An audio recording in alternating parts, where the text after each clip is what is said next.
Welcome to this Royal Television Society Thames Valley webinar. Will news ever be the same again? And here to introduce it, Simon Morice. In November 1970, Paul Kantner and his band Jefferson Starship released the album Blows Against the Empire. Its themes seem oddly prescient for today. The song Mau Mau, for example, contains a meme that is particularly appropriate. The idea that Tyrannosaurus Rex was destroyed by a furry little ball that crawled across the primeval jungle floor. He stole the eggs of the dinosaur. These were the egg snatchers, and though comparatively tiny, they survived the end of that multi-million-year dynasty. In the year 2000, Netflix finally got the meeting with blockbusters they've been after for ages. They saw benefit in joining forces and bringing their online expertise to the union. However, blockbusters laughed in their faces, saying that dot-com hysteria was overblown, and that went well for blockbusters. Throughout history, inferior products have entered markets, improved and then displaced market leaders who thought themselves invulnerable. This process was described by a Harvard academic, Clayton Christensen. Christensen called this disruptive innovation, and we're going to explore the concept in relation to the media and particularly to news.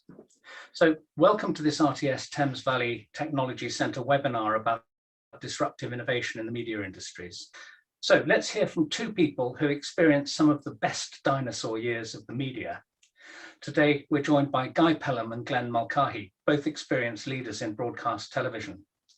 First is Guy. He was a senior executive at BBC News from 1993 until 2013, when he left to set up the Guy Pelham Media Consultancy. At the BBC, he led several innovation projects that helped change the way news is gathered, amongst which smartphones, 3 and 4G bonding for live reporting, and lightweight satellite communications for field production. Guy. Well, thanks very much, Simon. Thanks for the introduction. And as you say, I spent most of my career at BBC News, but the last few years were definitely the most interesting. And why was that? Well, because I had pretty much a license to do things differently. My job was to make sure that BBC News didn't get beaten by rivals who had better kit or had better ideas of how to do things.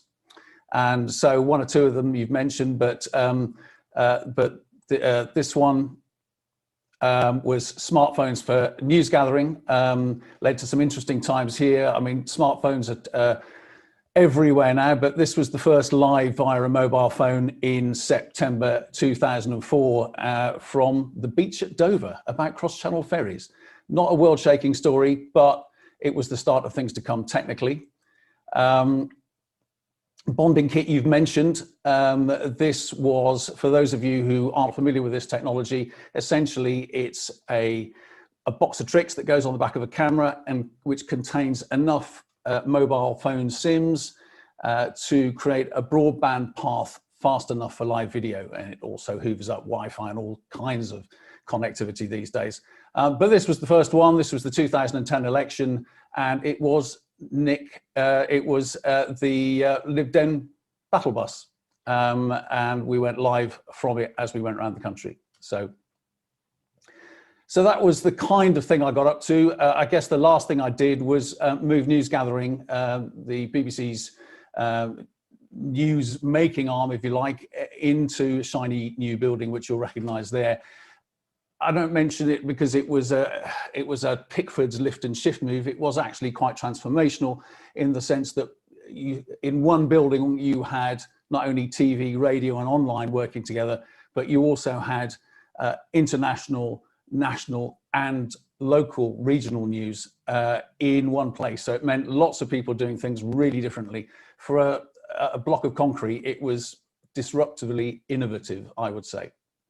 Not least because a lot of people didn't want to go there in the first place. So this, I guess, is the way we used to do news. A hugely expensive kit manned by dozens of expensive people. Hardworking people too, but expensive. So obviously that model has been disrupted. And let's just go quickly through some of the things that do act upon the status quo. So the first one is very obviously money. And it's generally the number one factor in innovation. More precisely, the lack of money, because I would say companies that are flush with money, flush with cash, usually fail to innovate because they're making enough money from the existing business model. So why would they innovate? It's the lean, hungry outsiders who do things differently. Big companies tend to turn to innovation when they absolutely have to, with one or two exceptions. One I was very much struck by listening to Glen actually interviewing somebody from Kodak, who was a lens developer, and they developed some pretty cool smartphone lenses. They had the expertise, they had the production capacity, they had everything, but they never sold any. And why? Because film paid the bills. Other things that essentially caused that disruptive innovation, politics. Politics is a real disruptor. BBC's having massive budget problems right now, not least because of political decisions around the fact that they had to take on the World Service budget and the over 75 license fee. And they've also got political problems with outside innovation, Andrew Neil's GB News, for example, and maybe Paul Dacre turning up at Ofcom, you know, things that are seriously going to disrupt their way of doing things. Social media is not immune to this either. Obviously, what's been happening with Facebook in Australia right now is a classic case in point, and I'm sure we'll come on to talk more about that later in the session. Audience. If the audience suddenly disappears, that's pretty disruptive. And obviously it has with newspapers a couple of decades ago, and obviously it's happening now with linear TV and a younger demographic. A crisis. Has there been a crisis lately? I think there probably has. The last year has been one long crisis, and that forces change. Wars, pandemics, you name it, they force change. And I guess finally I would say invention, or more precisely, not invention, but innovation. I'll come on and talk about this in a moment, but essentially when you get a bunch of inventions all happening together is when you get real disruptive innovation, and which destroys your old model. Too often, the status quo, the companies and the organizations that essentially control the status quo, they're like a frog in a pot. I know Simon likes his analogy with the dinosaurs and the eggs. I'm a frog in the pot guy. And essentially what happens, the frog is sitting quite happily in the pot, and somebody lights a flame underneath it, and very slowly the water gets hotter and hotter and hotter and hotter, and eventually the frog boils to death. Of course, if he jumped out at the beginning, he would be a live, happy frog. And there are a number of companies that essentially have failed to jump out the pot in time. And Kodak I've mentioned already, but famously Nokia and BlackBerry, and there's a bit of high street going on there. Myspace, who remembers Myspace? Xerox crashed and burned. Simon's already mentioned Blockbuster. Motorola went south in the mobile phone market as well. So all of these guys could have jumped when they had a moment, and they failed to take it when confronted with disruptive innovation. So what's the biggest obstacle to change? Well, I would say it's people. I mean, money and all the other factors do play a role. Yes, for sure they do. But in our line of work, I think the thing that derails change faster and more effectively than anything else is people. I mean, nobody likes change. That's pretty much a given. But I guess we pride ourselves on being an industry which is creative, is resourceful, it never takes no for an answer. But I tell you, it's astonishingly conservative when it comes to technology. This is what you hear. I just want it to work. You know, I've heard that more times than I can shake a stick at. I don't want to take any chances. My piece has got to make. My program's got to be ready. I can't take any chances. I'm certainly not going to take any chances with your fancy Dan new kit. And I remember quite clearly one desk editor saying to me when I was trying to push him to use a piece of kit that I really thought would make a difference. And he said, well, let me put it this way. If your fancy piece of kit works, you get all the credit. But if it goes wrong, I get all the shit. And you kind of have to see his point. What was in it for him? Not very much. He was much more comfortable with the old way of doing things. So can you achieve disruptive innovation from within? Well, I guess, yeah, you can. There are one or two examples. I mean, John Burt launching the BBC into online is a classic example of somebody innovating from a position of strength and from within. But the key thing I would say, if you are looking to innovate from within an organization, the key thing is to get buy-in from the boss of bosses, the capo di capi. Because if you don't, everybody that you've annoyed the hell out of with your new way of doing things just rushes off, talks to the boss and says, this guy doesn't know what he's doing. And they'll put forward some really persuasive arguments which will hold you below the waterline. So always get buy-in from the boss. Who are these key stakeholders? Dreadful phrase, but who are the people who can mess up your plan? Devise a strategy to cope with each one. And the key thing I would say is identify your pioneers. Now, there are people in every organization who are willing to take a risk. They're willing to run the risk of making themselves look a bit stupid if something goes wrong while they're on air.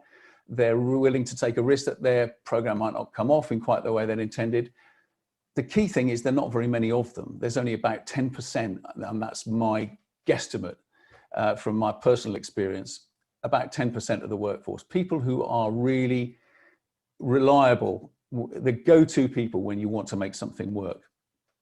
And the final thing I would say in how to do this from within is nothing succeeds like success. If your fancy damn bit of kit is right in the right place at the right time and really delivers the goods, particularly if nobody else is around, then you instantly shortcut all the nonsense, and all you have to do is say, well, it worked last time, and everybody goes, yeah, it did actually, didn't it? And suddenly your opposition melts away. The Spitfire, why is there a picture of a Spitfire here?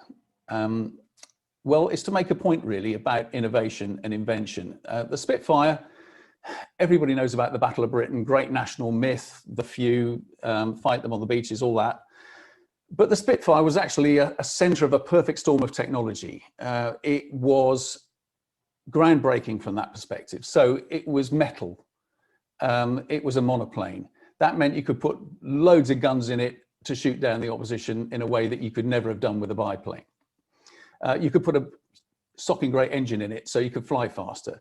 Radar was invented so you could spot the enemy coming. Radio was used so the pilots could talk to each other and talk to base. All those things together caused disruptive innovation. And I talked earlier about the bonding kit. Exactly the same thing happened there. It wasn't just one guy saying, I've worked out a way of putting lots of SIMs in a box. It was much more complicated, and that required other things to happen. First of all, IP had to exist, the ability to move video over broadband. You had to have much better compression in order to achieve decent pictures at very low bit rates. And then you needed the connectivity. It needed to be out there.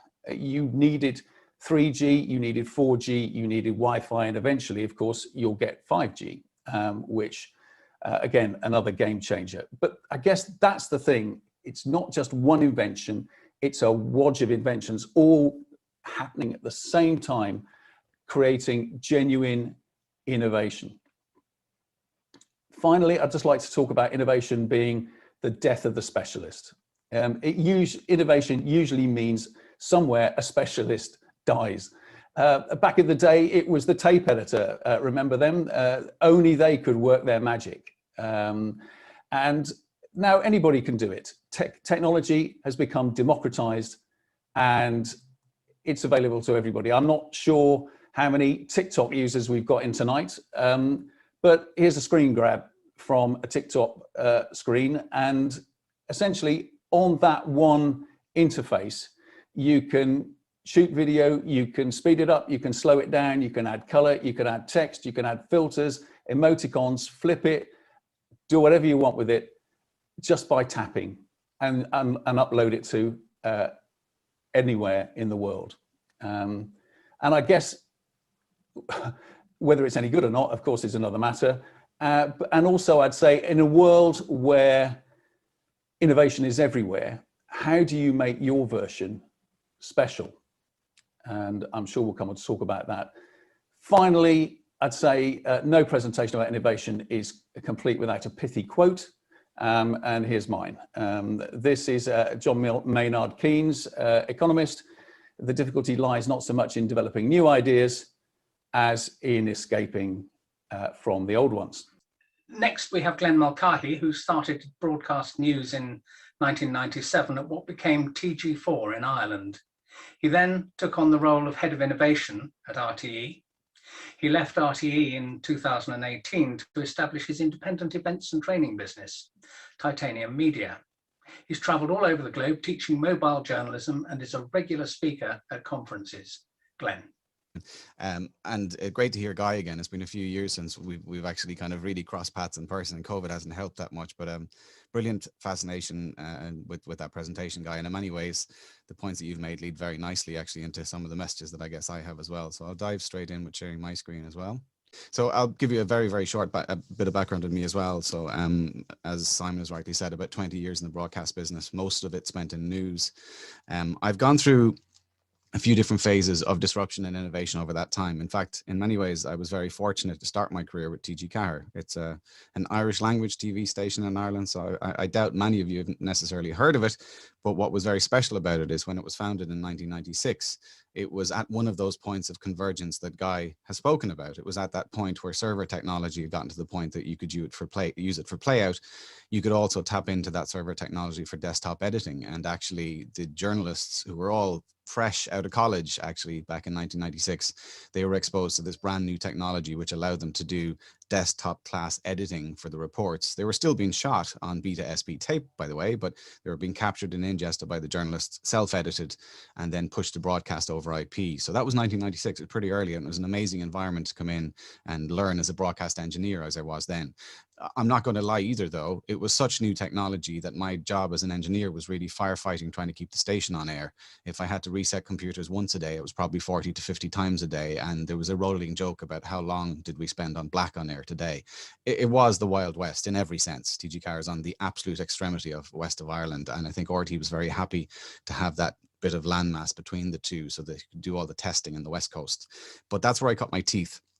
I moved to Donnybrook in 2008 to the main RTE newsroom, though I had been working for RTE News in the West Coast for several years beforehand, where I managed studios and managed camera crews. And again, part of that role was overseeing the adoption of the transition from Beta SP to DVC Pro.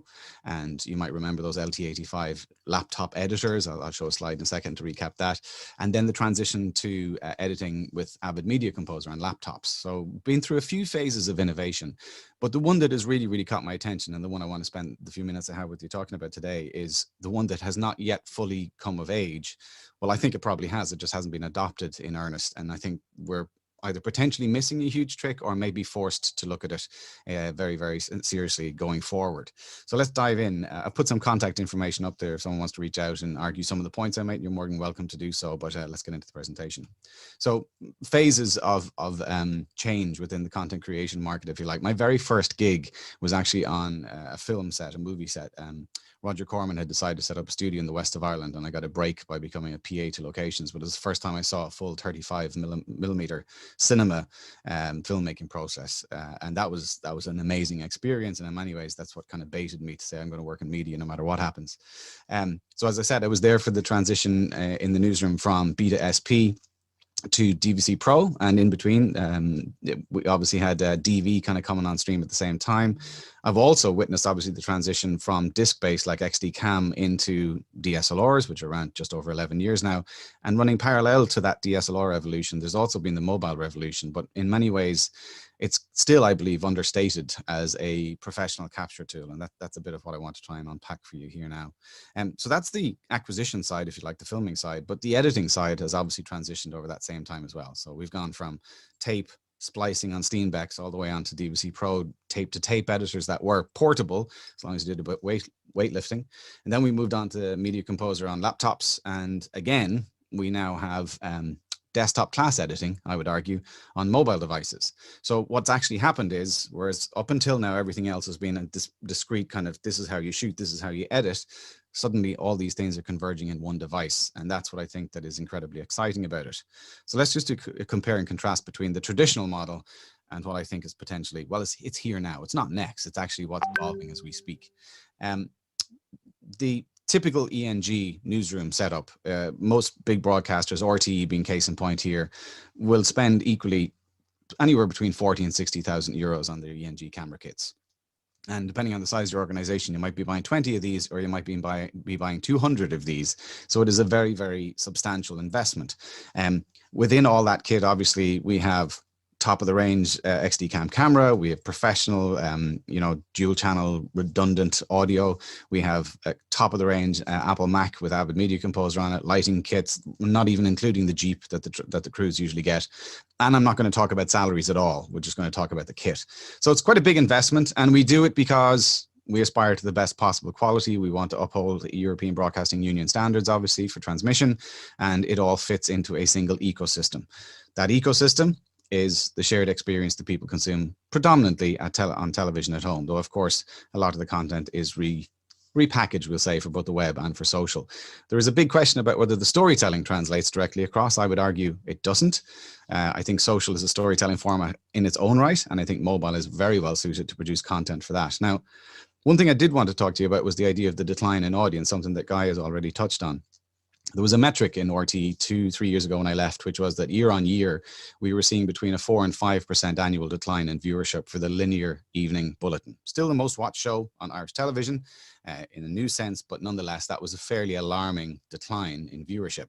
A lot of the people were going to VOD or catch up or the website, or RT's website, particularly the news section, was always year on year the most website visited in Ireland. The bizarre thing about it is that COVID, for all of its ills, all of its disruption, all of its impacts, it's actually created a kind of a mini boom for TV news because people are obviously quarantined at home and, clearly suffering, many people suffering with depression and feelings of claustrophobia and frustration and this real shortage of credible, believable, trustworthy news. So this is where the big brands are, where people go to know that what you're going to hear is right, because we have the echo chambers of Facebook that are seeding misinformation left, right, and center, and clearly not doing a very, very good job of managing it. And that's a point that I'm going to circle back to a little bit later in the conversation. However, in the not too distant future, we will get past COVID. And to a certain extent, the real question from what I'm raising here is, will we revert to type, or will we start to see the opportunities that we've been forced to take as a new pathway for a more sustainable kind of a business model? So we all know the metaphor has been used for newspapers for years. Today's newspaper is tomorrow's fish and chips wrapper.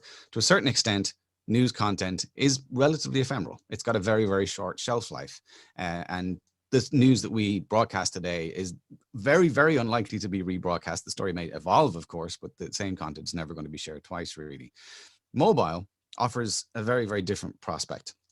So first off, mobile as a platform, it's both personal, intimate, private, but also social. So you can, there's loads of experiments being done to give BBC a hat tip on this one in using apps like WhatsApp for actually delivering news to communities and stuff. India being case in point, to try and stem a huge misinformation campaign that's broken out in India.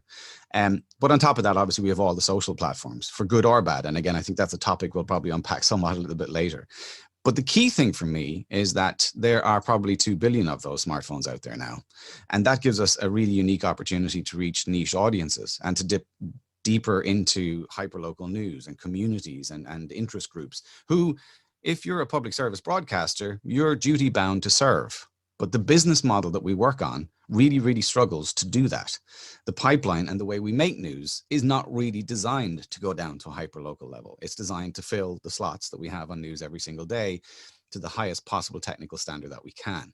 Now, I'm sure you all know this and may well be preaching to the converted, but the little device that's in your pocket right now that you will probably give up a finger before you would actually part with it, it's capable of a hell of a lot more than you're likely using it for. And to be fair, there's been a swathe of different broadcasters who have experimented with using mobile phones for content acquisition right across the media gamut, from radio, in newspapers, TV broadcasters, and obviously online goes without saying.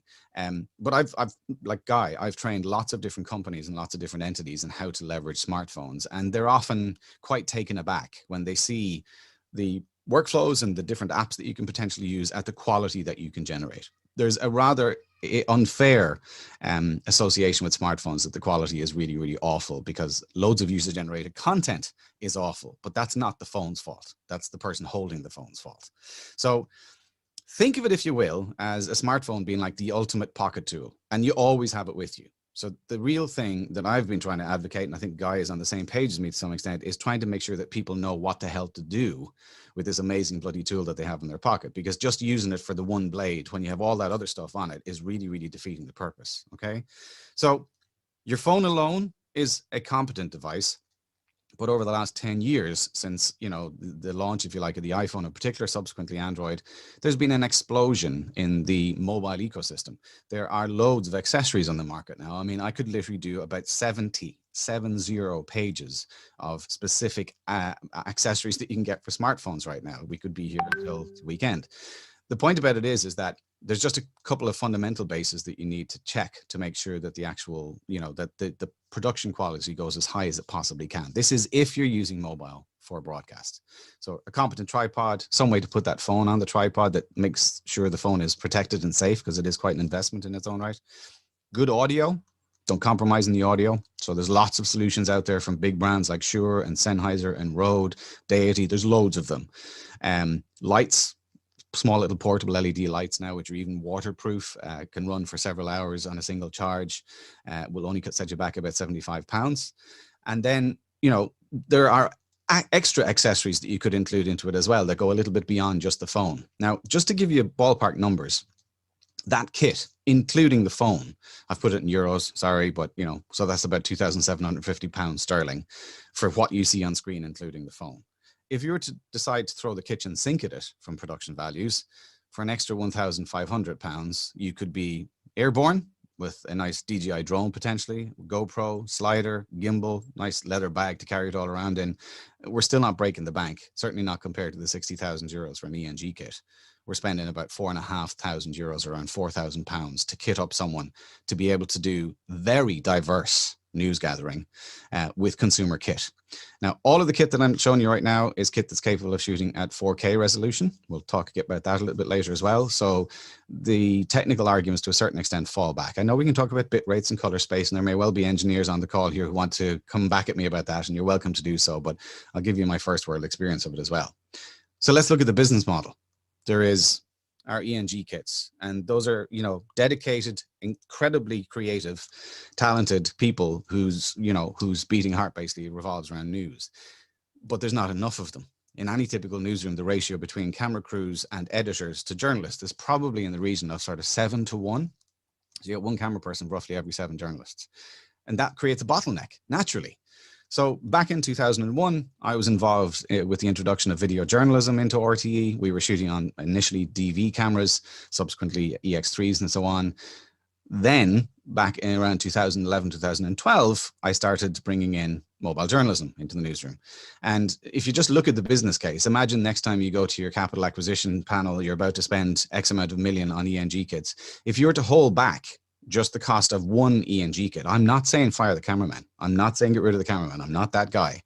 But if you were to just hold back the budget from one kit, you could basically deploy an awful lot of extremely high level mobile journalists. This is looking at the gear again with that same investment. So you're empowering multiple more people for storytelling to create content, which can be used not just on social media, not just on the website, but it can very competently be broadcast as well. And if you weren't to give them the all bells and whistles kit, if you're to give them the basic kit, well, you can double that number. Now that's a lot of bodies out in the field, dipping into communities, developing beats, visiting kind of niche community groups and so on and so forth. And their content could be shared locally, regionally, or nationally, depending on the value of the story. But they don't have to compromise on the quality of the production.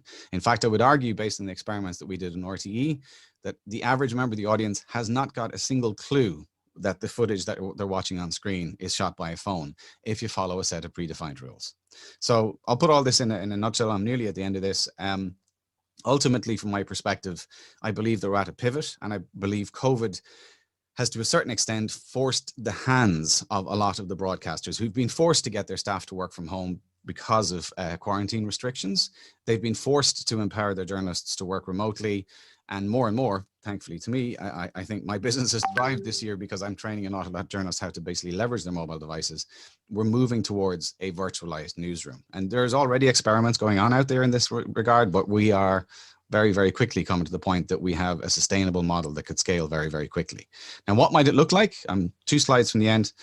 It could look like this. Some of my closest friends and family say they're not taking the COVID-19 vaccine because they believe it contains aborted baby fetuses. Or it could look like this. Mark Boyle may have ditched technology, but he's never felt more connected. Connected when he's collecting water from the local spring. Yeah, this is where I get my water from. I'll just leave it at that. I can send links and share stuff afterwards, anyone interested. The content that you just saw, the latter piece, is a television story shot by one of my colleagues, former colleagues in RT, Philip Bromwell. It was entirely produced on mobile, shot on an iPhone using an app called Filmic Pro, edited completely on an iPad using an app called LumaFusion. It was sent in, transcoded from Progressive to Interlace and broadcast seamlessly. And it is absolutely doable because the phones are capable of shooting either HD at 1080 50 megs or 4K at 100 megabits per second if you really want to push the boundaries. While it's never going to be broadcast in 4K, well, not in RT for the foreseeable future anyway, you shoot 4K, you can reversion very, very quickly. You can basically dive straight in, you can crop into that 4K master shot and reversion vertical, square, or widescreen seamlessly. I'll skip forward on the technical spec stuff, but there's just one final point I want to leave, which is this report from Forbes came out in the last couple of days. It is rumor, may not be true, though a few developers I've spoken to in the last 24 hours suggest that in fact this is definitely in the pipeline. It basically means that the next iPhone is now likely to have what they're referring to as portrait video. What the hell is portrait video? It is computer augmented shallow depth of field. So you know what portrait mode looks like in photographs. Well, with the new processing power and the LiDAR sensor and the next generation iPhone, it will be able to implement that for video. And if you look at the last few words of the sentence, this is the bit I'm quite excited about. The depth of field can be modified in post. So it'll be doing depth mapping and storing all that depth information. This, for me, is the final Rubicon when it comes to mobile adoption, because finally, the aesthetic will start to resemble higher end production. And I think it's a real pivot point. Last 2 slides, there's quite a few broadcasters around Europe who've experimented in mobile. RT should probably be on there somewhere, oops.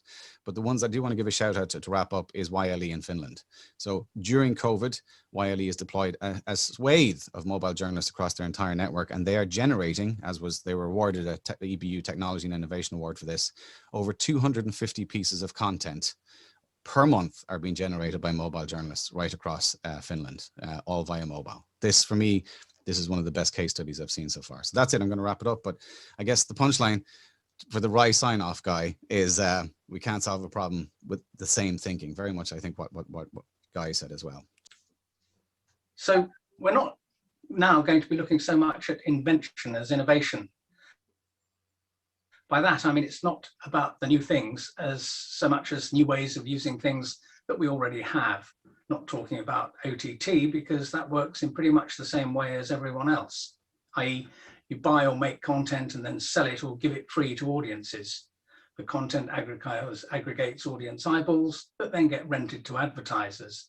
This or something like it is the usual business model. But there are others. We've seen the rise of social media in the form of online text blogs, video and audio vlogs and podcasts. Ad revenue, crowdfunding and sponsorship produce new business models.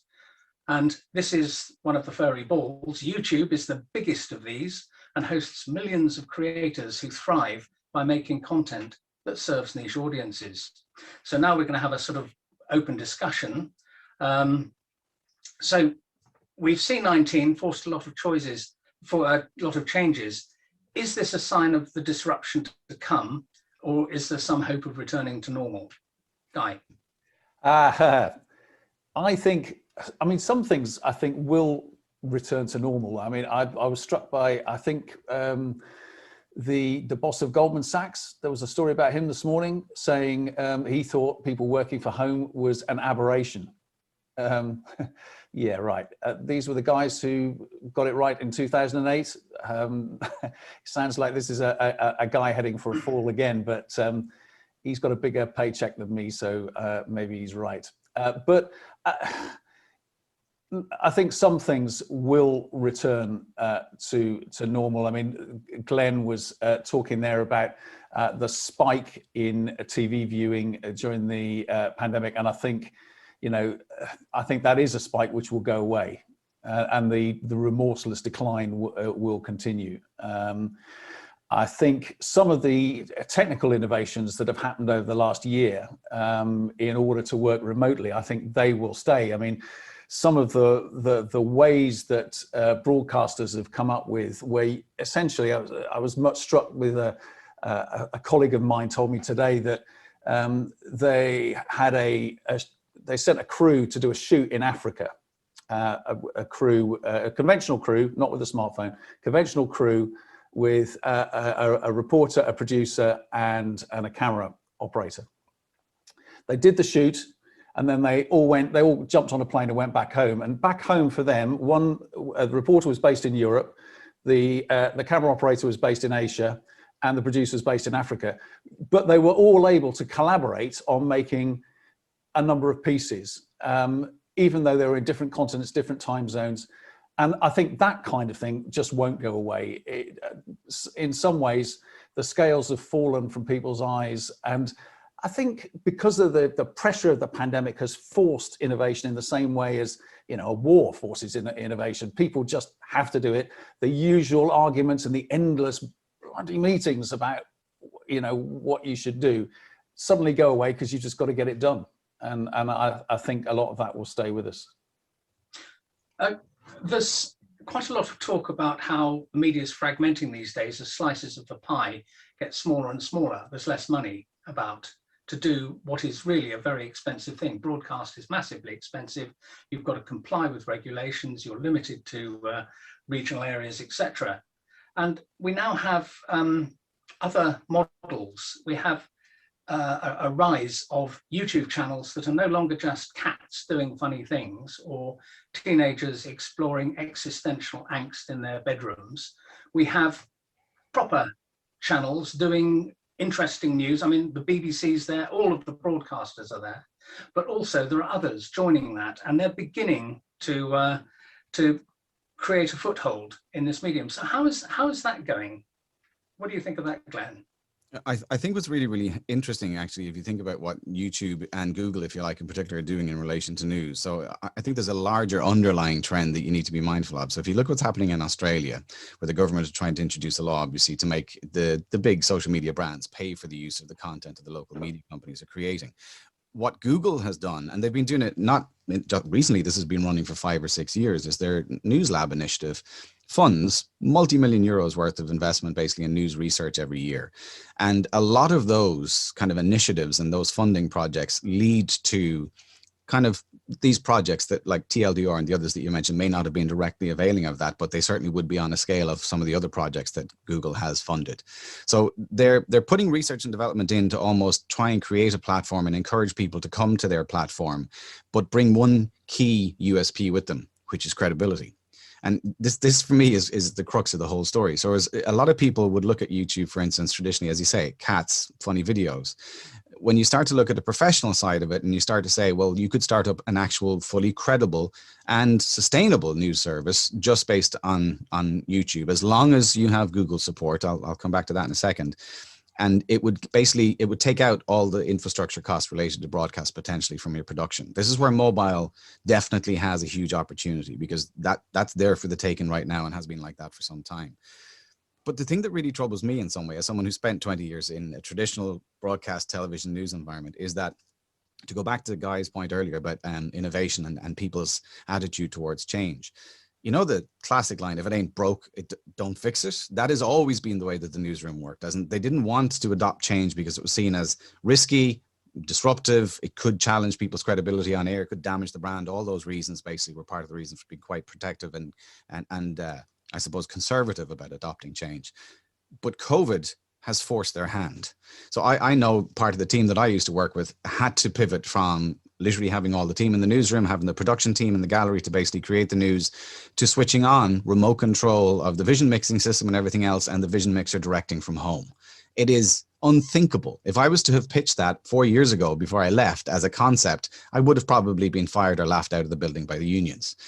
But yet it is possible. And now people really have to stand back and say, okay, yes, concessions may well have been made, but there are different ways of doing things, and different ways that are more cost efficient and that don't compromise on the key USP, which is the trust and the verification that comes with the official news organizations. That is the USP, not the camera that we use to make that story, not the infrastructure that we deliver that story on, but the bloody story. And the problem is we have, to a certain extent, for way too long, compromised on the stories that we tell in order to fulfill the broader picture of the kind of very, very high level production values that have been required for news to date. Sorry, Guy, you can say something? Well, I was also, I mean, just really touching on Glen's point about trust. Today I was reading a piece which I think the Reuters Institute put together about an operation in New Zealand, which I didn't know about, but until today. But Stuff Media, and apparently they are the biggest online presence in New Zealand. Forgive me, are there any Kiwis in the audience who know better than me?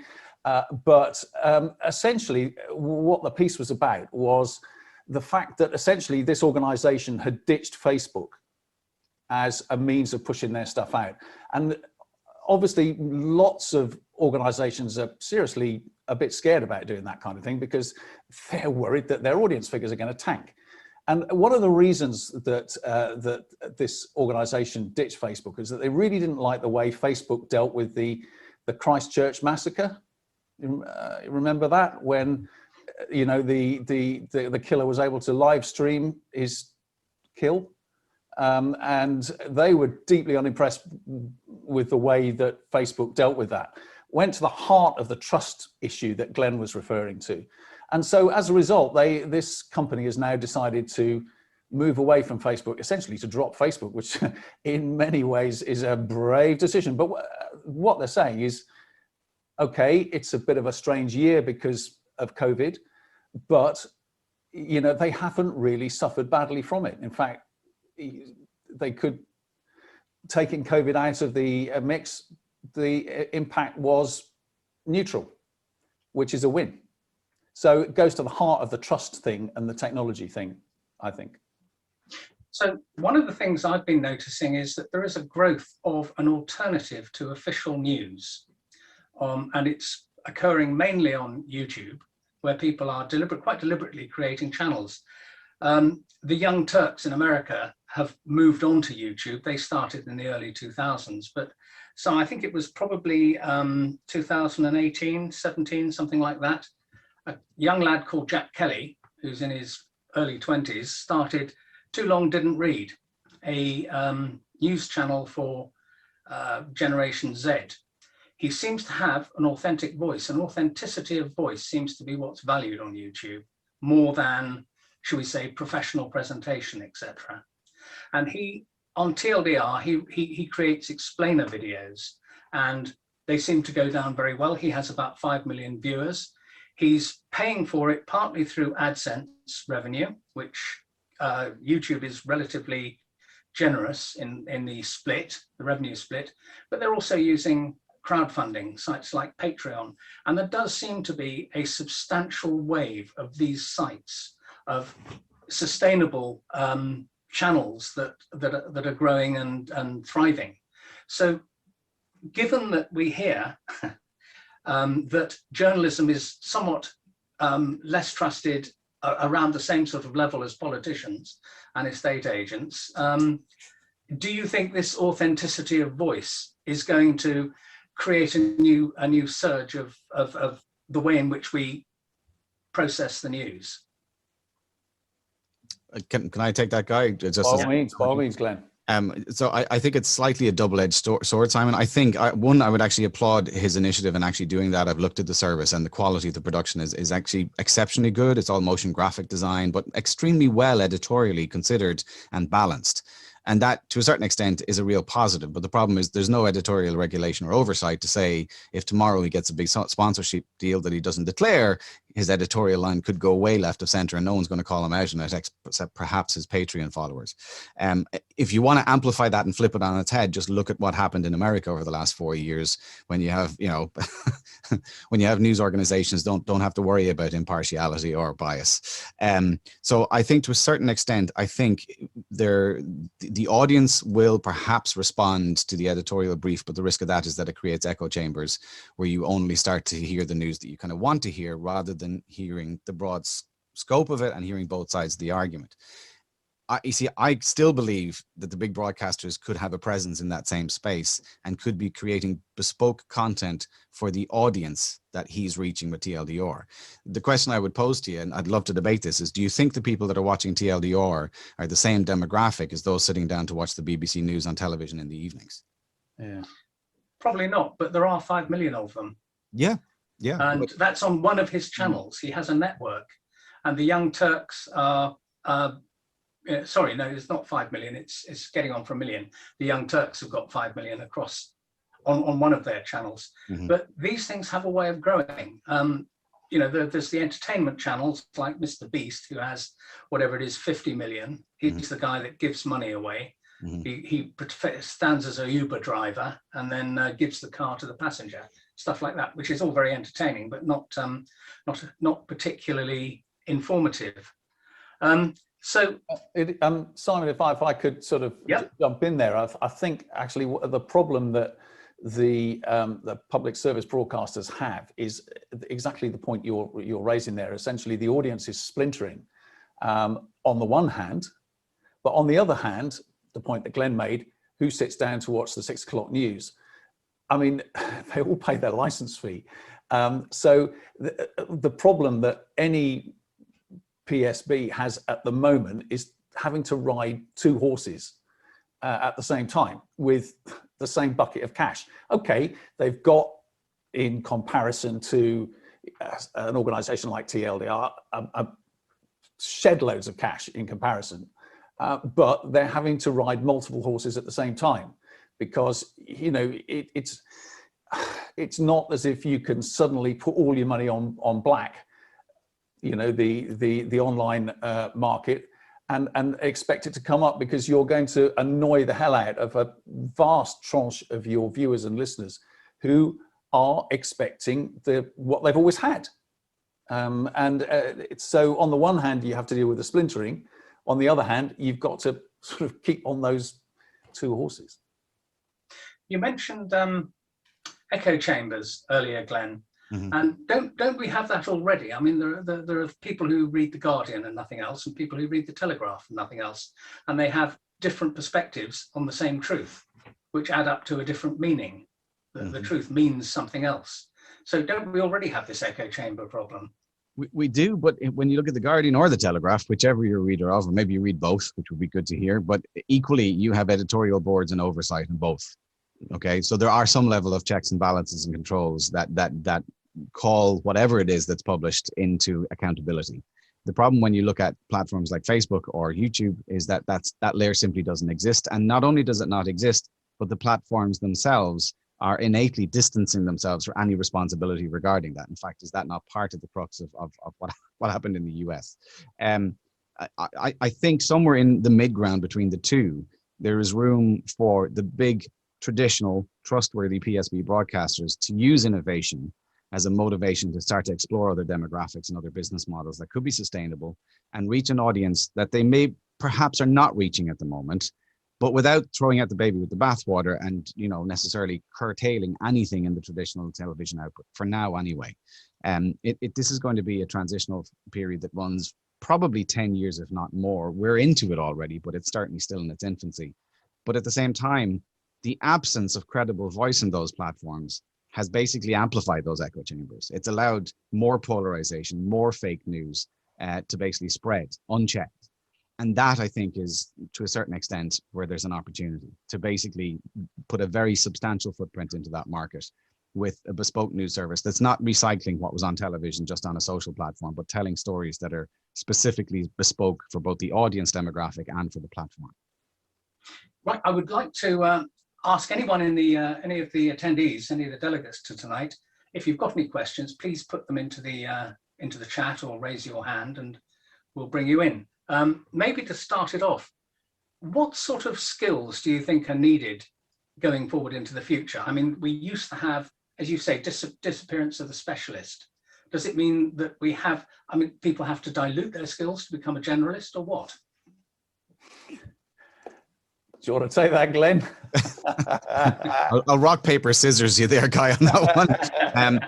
It's okay. I'll give a truncated answer and let Guy come in this one as well. But for me, multi-skilling has been prevalent since I gave you the example of the desktop editing back in 1996. It's not a new phenomenon. So we kind of need to just accept that that's a thing now. Okay. Video journalism has been around since 1994. It's a thing. I'm not saying everyone necessarily has an aptitude for it, but I think the beauty of mobile phones is that it has simplified the process substantially. When I was teaching people to use video journalism cameras back in 2001, 2002, it was still a fairly complicated process that required a lot of technical skill. With a mobile phone, you can have that level, but you can also just switch on the automation and still get bloody good results. In fairness, just look at Instagram photography and you'll see that, you know, smartphone photographs look pretty damn good just by simply pointing and pressing the button. So to a certain extent, you could actually have a sliding scale of skills. You don't need to compromise in quality, though that is the key. And at the end of the day, let's not get bogged down in the technical thing, because the editorial value is where the key emphasis is. That is the essence that we can't afford to lose. And as long as they're professional journalists, we should not need to compromise in that. Yeah, right. Yeah. I think that's true. I mean, there are some people, and you know, that I've worked with, and I'm sure we've all worked with, who are, you know, natural born storytellers. They're instinctively brilliant reporters who have just an unerring ability to get to the heart of things. And there are other people who are equally as good, but they just have to work hard at it, and perhaps they're not as naturally instinctively gifted.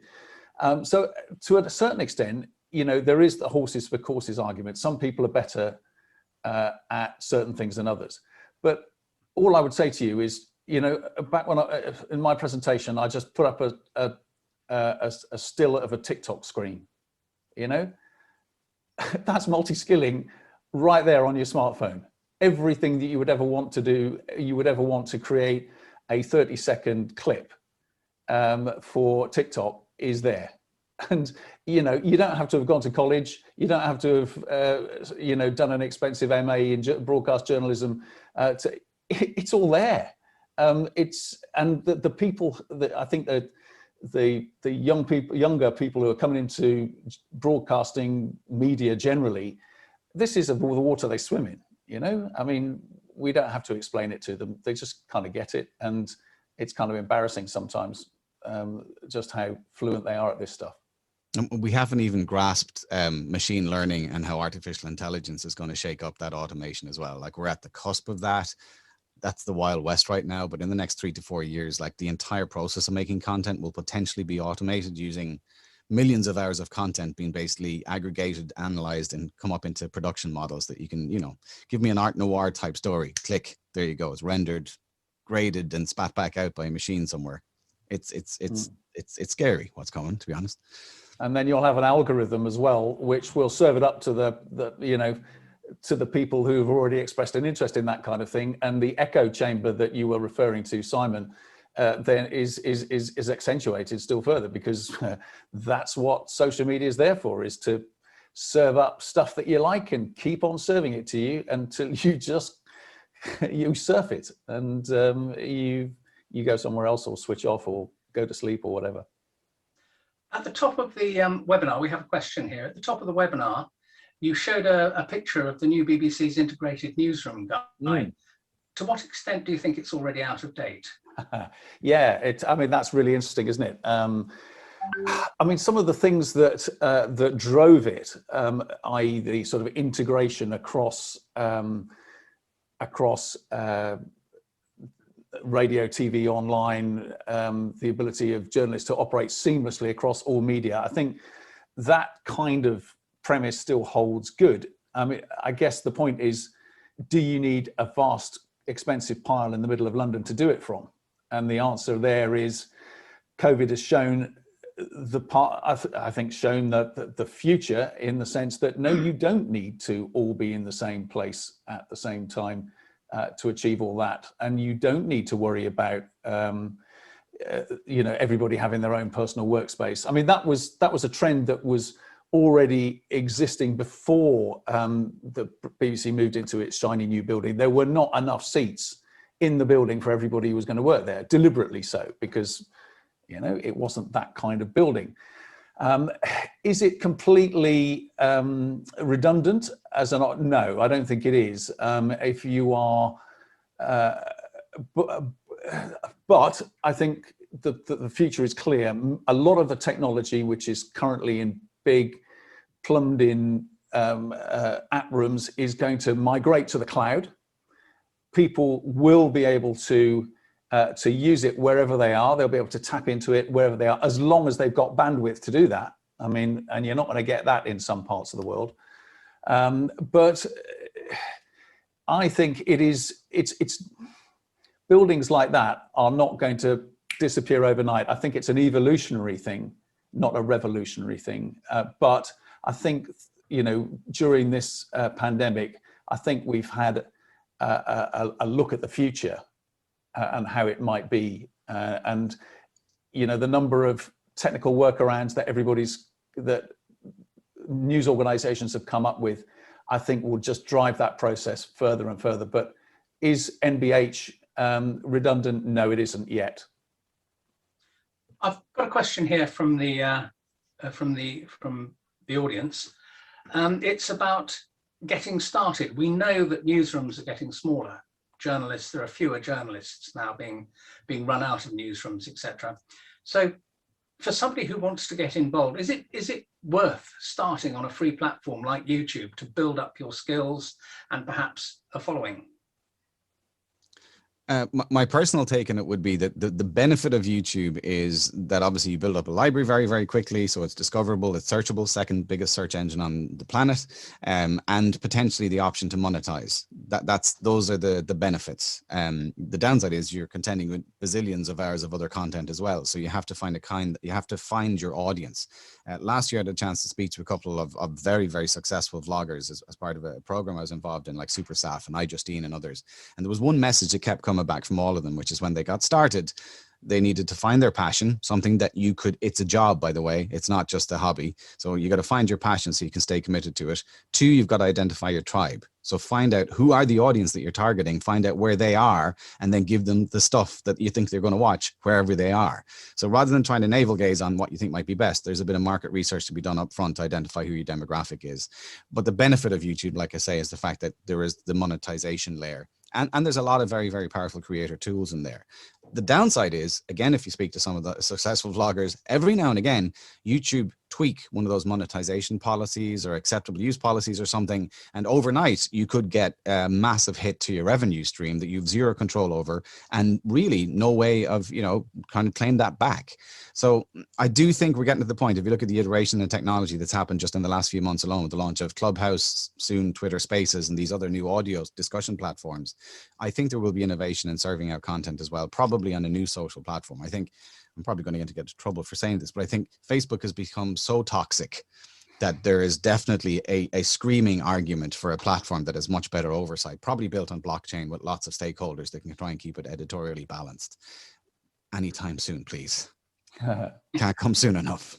I think one of the issues is that we were talking about trust earlier. I mean, people don't walk into broadcasting, into media with automatically with a set of skills that allows them to deliver trusted content. I mean, I look back to some of the stuff that I did when I was starting out and had the benefit of subs and editors who knew a lot more than I did and would stop me doing really stupid things. If I had walked in today and set up my own YouTube channel and gone, I would have done all those stupid things because there wouldn't have been anybody telling me, there wouldn't have been any red lines. And that's one thing that does worry me in terms of, you know, where are the trusted guides of tomorrow coming from? You know, an influencer on YouTube for me doesn't quite cut it, partly because you don't necessarily know where they're coming from. There are organizations like TLDR, the Young Turks you talked about, also Vice News a little while back, which kind of did start moving in that direction. But, you know, that's one thing that really worries me. You know, as the death of the slow death, if you like, of the established people who provide the training, who provide the experience, provide the space for people to make mistakes, you know, where's that going to come from in the future? Mm-hmm. Well, I'm sure we'll be coming back to this topic. I'd like to thank both Glen and Guy for such useful insights into a phenomenon that's going to impact everyone in the media one way or another. At the RTS Thames Valley Technology Centre, we aim to explore things that matter to the industry, to you. Please follow us on Twitter at RTS Thames Valley, or Google us, RTS Thames Valley, to hear more. Thanks for being with us tonight.